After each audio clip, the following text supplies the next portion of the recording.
对2021年举办的合同杯街舞大赛，到今年已经迈入第3届，因为活动一档比一档盛大，不但深受各界的好评，而且嘛成为台南市暑假期间上受青少年喜爱的活动之一。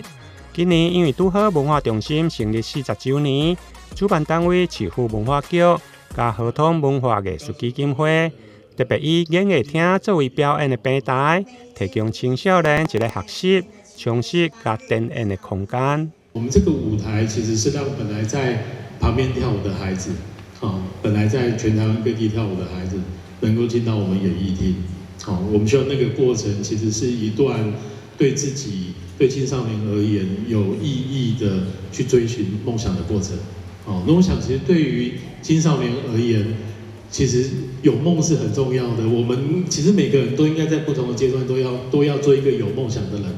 啊。那在青少年，我们可以打造一个这样子的街舞大赛的平台，让大家可以共同参与，那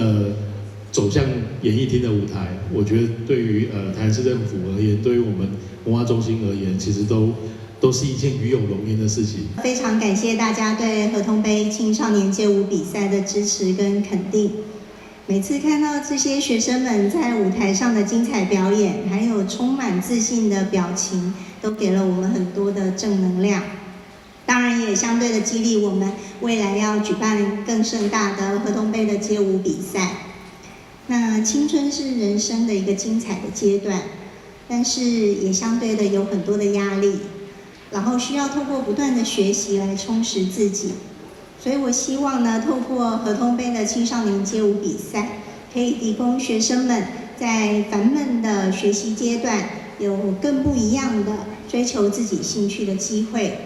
然后舞出不一样的精彩的人生。在活动宣传记者会中，包括美学大师蒋勋嘛透过影片早来祝福。另外，协助办理的 SFC 街舞的老师嘛，鼓励青少年朋友踊跃组队来报名，希望未来街舞进入奥运，嘛会用为台湾来发光发热。举办第3届，其实最需要的是大家的推动跟支持。这群年轻人有这个机会在这里展现，其实我们说的一件事情就是，接下来街舞进奥运，这些未来就是他们就是最有可能的。不管是1年、2年、3年、4年后，他可能是为了台湾发光发热的一群年轻人。希望大家多多支持这场比赛，多多帮我们宣传。其实，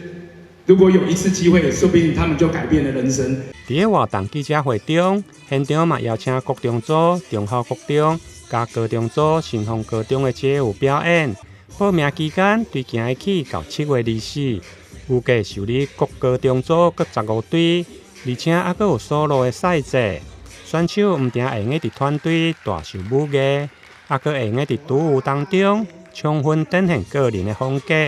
而且今年的奖金更加加倍，欢迎全国青少年朋友踊跃报名。台南新闻林根采访报道。